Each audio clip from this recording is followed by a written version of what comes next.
Hello बच्चों, good afternoon all of you. स्वागत है आपका एक बार पुनः ए टू जेड स्टडी अड्डा पर। सोचिए, अगर जो हृदय है अपना वो काम करना बंद कर दे तो क्या होगा, या फिर ब्लड जो है अपना खून है वो जो घूमता है शरीर में वो अगर सही नहीं चले तो क्या होगा। यानी यही अपना टॉपिक है, परिसंचरण तंत्र। ब्लड जो संचरण है उसके बारे में है। इसकी कंप्लीट थ्योरी और एमसीक्यूज लेकर के हम उपस्थित हुए हैं। जवाहर नवोदय विद्यालय में ब्रॉड जो सिलेबस न्यू है तो उसके तहत ये अगला टॉपिक है अपना। इसको आप अंत तक देखिएगा और बिना देरी किए चलते हैं अपने टॉपिक की ओर। आइए, क्या है परिसंचरण तंत्र। देखिए, परिसंचरण क्या है बेटा। परिसंचरण है शरीर में ऑक्सीजन, पोषक तत्वों और अपशिष्ट पदार्थों को एक स्थान से दूसरे स्थान तक पहुंचाने वाला तंत्र। क्या है? ऑक्सीजन को पहुंचाता है, पोषक तत्वों को और अपशिष्ट पदार्थों को एक स्थान से दूसरे स्थान तक पहुंचाने वाला तंत्र परिसंचरण तंत्र। मुख्य अंग कौन से इसमें?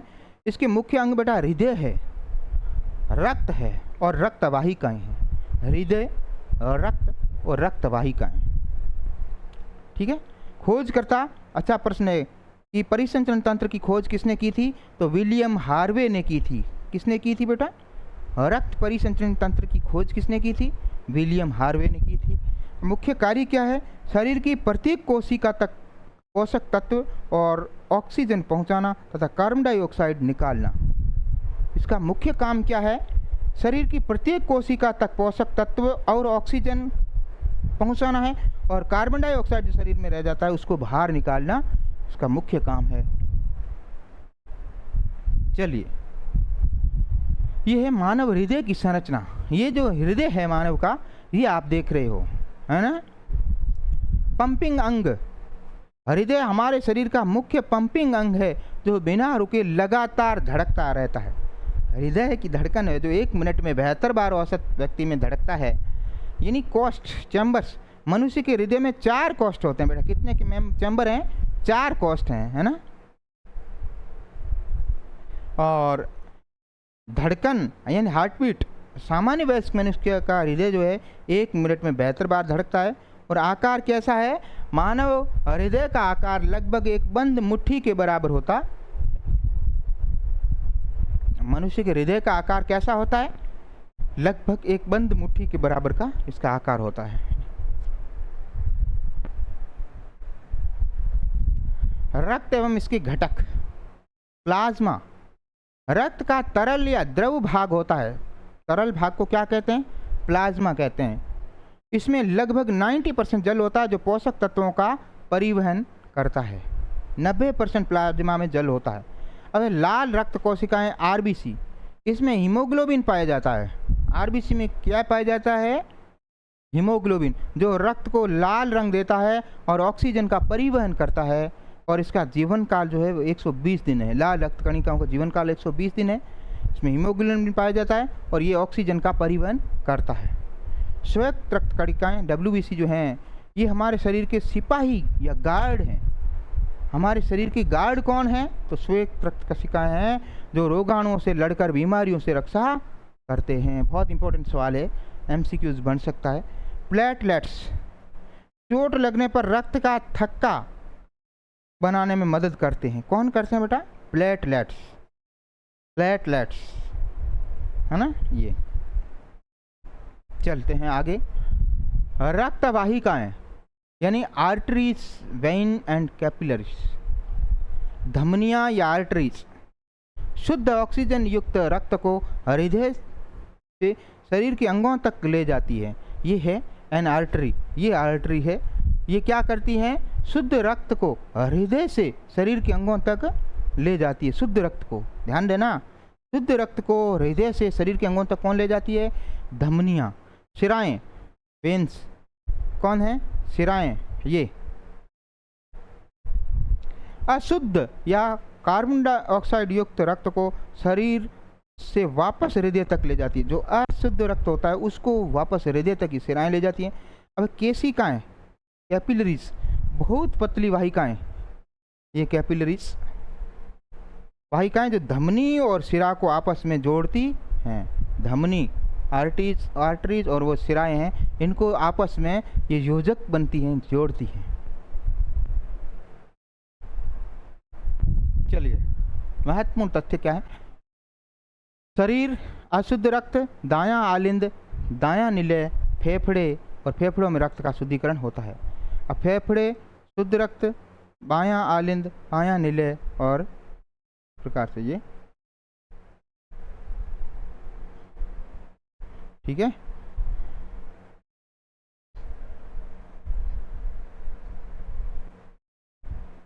संपूर्ण शरीर। अब है कि एग्जाम बूस्टर पॉइंट्स क्या है बेटा? क्या हो गया ये?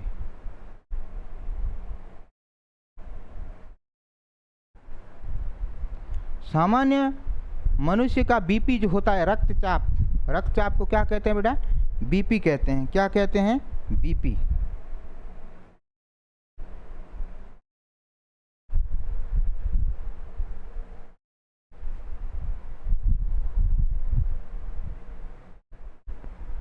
और ये जो है सामान्य मनुष्य का बीपी 120/80 होता है, mmGh। ये mmGh क्या है? Millimetre mercury, millimetre mercury. Hg जो है वो मरकरी का प्रतीक होता है, तो ये mmGh यानी 120/80 mmGh होता है। मापक यंत्र बीपी मापने के लिए स्फिग्मोमैनोमीटर, क्या काम लिया जाता है? यंत्र स्फिग्मोमैनोमीटर का प्रयोग होता है। और स्टेथोस्कोप जो है ये डॉक्टर हृदय की धड़कन सुनने का प्रयोग करते हैं। यहाँ लगा करके सुनते हैं ना जो, उससे उसका हृदय की हार्टबीट का पता लगता है। अब एमसीक्यूज हैं। मानव शरीर में रक्त को पंप करने वाला मुख्य अंग कौन सा है? रक्त को पंपिंग करने वाला फेफड़ा है, यकृत है, हृदय है, या वृक्क है ना? हृदय।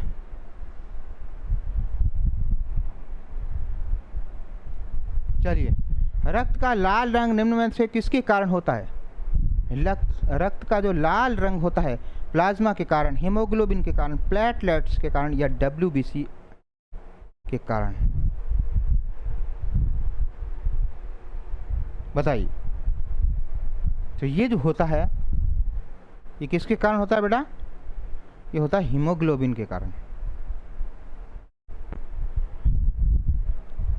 शुद्ध ऑक्सीजन युक्त रक्त को हृदय से शरीर के विभिन्न अंगों तक कौन ले जाती है? शुद्ध रक्त को कौन ले जाती है? धमनियां, सिराएं, केशिकाएं, उपयुक्त सभी।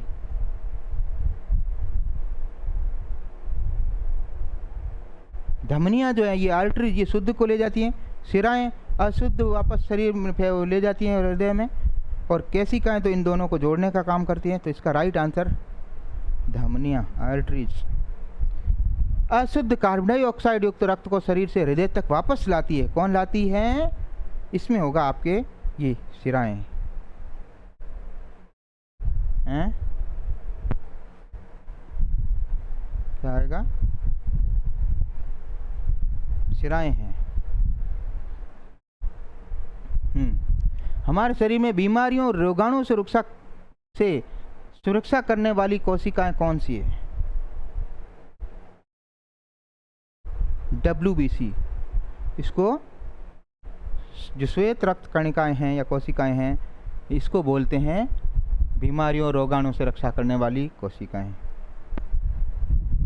चोट लगने पर रक्त का थक्का जमाने में कौन सा घटक सहायक होता है? RBC, WBC, platelets, haemoglobin. बताइए बेटा। इसका राइट आंसर है प्लेटलेट्स। एक सामान्य स्वस्थ मनुष्य का हृदय 1 मिनट में औसतन कितनी बार धड़कता है? 50-60 बार, 50 से 60 बार, 72 बार, 100 बार, 120 बार? राइट, 72 बार। मानव हृदय में कुल कितने कोष्ठ होते हैं? चैम्बर्स कितने पाए जाते हैं? मानव हृदय में 4 चैम्बर पाए जाते हैं, 2 आलिंद, 2 निलय।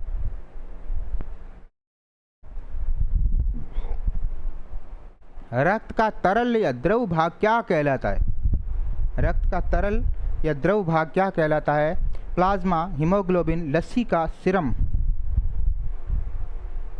राइट आंसर इसका है प्लाज्मा, जिसमें 90% जल होता है और जो 10% होता है वो ऐसा इसका पदार्थ होता है कोई। निम्नलिखित में से किसे सर्वदाता रक्त समूह कहा जाता है? सर्वदाता रक्त समूह कौन सा है? Group A, group B, group A B, group O. सर्वदाता है ओ। कौन सा है बेटा? ये सभी का खून ले सकता है, ए का, बी का, ए बी का, जो भी मिलेगा। और कौन सा रक्त समूह सर्वदाता नहीं, सर्व देने वाला है, वो सभी को दे देता है, उसको सभी का वो खून सबको लग जाएगा। और सर्वग्राही कौन सा है, यानी सभी का ले कौन लेगा?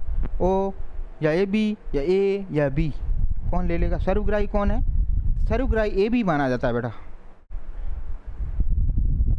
धमनी और सिरा को आपस में जोड़ने वाली अत्यंत बारीक वाहिकाएं क्या कहलाती है? कैपिलरीज क्या कहलाती है? केशिकाएं। वैज्ञानिक विलियम हार्वे ने किसकी खोज की थी? बहुत शानदार सवाल, पीछे थ्योरी में बता चुके हैं। पाचन तंत्र की, रक्त परिसंचरण तंत्र की, श्वसन तंत्र, तंत्रिका तंत्र। तो है रक्त परिसंचरण आज का जो टॉपिक है, उसकी खोज विलियम हार्वे ने की थी। लाल रक्त कणिकाओं आरबीसी का औसतन जीवन काल कितना होता है? आरबीसी का औसतन जीवन काल 120 दिन। हृदय से अशुद्ध रक्त को फेफड़ों तक ले जाने वाली धमनी क्या कहलाती है? फुफ्फुसीय ध्वनि। फेफड़ों से ऑक्सीजन युक्त शुद्ध रक्त हृदय के किस भाग में सबसे पहले आता है? हाँ, फेफड़ों से ऑक्सीजन युक्त शुद्ध रक्त, ऑक्सीजन करके शुद्ध रक्त होता है वो हृदय जो है, फेफड़ों से ऑक्सीजन युक्त शुद्ध रक्त हृदय के किस भाग में सबसे पहले आता है? सबसे पहले किस में आता है? बाएं आलिंद में आता है। एक मनुष्य, एक सामान्य स्वस्थ मनुष्य का रक्तचाप यानी बीपी कितना होता है? ये होता है 180/80 या 80/120, 120/80 है या 80/120 है, 100/60 है या 140/90? क्या है इसका? है 120/80 mmHg यानी मिलीमीटर मरकरी। इसका क्या है? फुल फॉर्म लिख देता हूँ, मिलीमीटर मरकरी। अब कई बच्चे बोलेंगे Hg का मरकरी कैसे हो गया? Hg मरकरी का प्रतीक चिन्ह है, इसीलिए। रक्तचाप मापने के लिए किस उपकरण का प्रयोग किया जाता है? रक्तचाप मापने के लिए बेटा किसका प्रयोग किया जाता है? Thermometer, sphygmomanometer, barometer, stethoscope. इसका है स्पिग्मोमेनोमीटर। डॉक्टर हृदय की धड़कन सुनने के लिए किस यंत्र का प्रयोग करते हैं? Telescope, stethoscope, microscope, endoscope. Telescope तो बेटा है दूरबीन, यानी जो दूर की खोज करता है, जैसे खगोलीय पिंड या ऊपर की आकाशीय गंगाएं, चंद्रमा, तारा जो भी है, वहाँ इससे देखा जा सकता है इतना दूर। और स्टेथोस्कोप जो है ये यही है कि हृदय की धड़कन, जो डॉक्टर है अंदर की धड़कन सुनता है। और माइक्रोस्कोप ये सूक्ष्म जीव जो होते हैं उनको देखने के लिए काम लिया जाता है। और एंडोस्कोप ये डॉक्टर जब विभिन्न जो गुहिकाएँ हैं, अंदर का खोखला जो भाग है शरीर का, उनमें एक से ऐसी नली के माध्यम से जांच करते हैं या लाइव वीडियो टाइप वो देखते हैं, फिर उसके बाद वो पता लगाते हैं कि कैसे इसका ऑपरेशन वगैरह होगा। तो वो होता है एंडोस्कोप। तो इसका राइट आंसर है स्टेथोस्कोप। परिसंचरण तंत्र में मुख्य रूप से कौन कौन से घटक सम्मिलित हैं? हृदय, रक्त, रक्तवाहिकाएं, फेफड़े एवं आमाशय, वृक्क एवं यकृत, मस्तिष्क एवं तंत्रिकाएं। राइट आंसर दीजिएगा। राइट आंसर इसका है हृदय, रक्त एवं रक्तवाहिकाएं, option A. Thank you. Keep learning and practice daily. तो आप इस प्रकार से हमारे यूट्यूब चैनल पर डे बाय डेज क्लासेस आ रही हैं। आप बेहतर तैयारी करिए, बेहतर रिजल्ट पाइए, अपने सपनों को साकार करिए। और इस बार नवोदय हमारा है मिलते हैं कल एक नए टॉपिक के साथ। तब तक स्वस्थ रहिए, मस्त रहिए। Thank you. जय हिंद।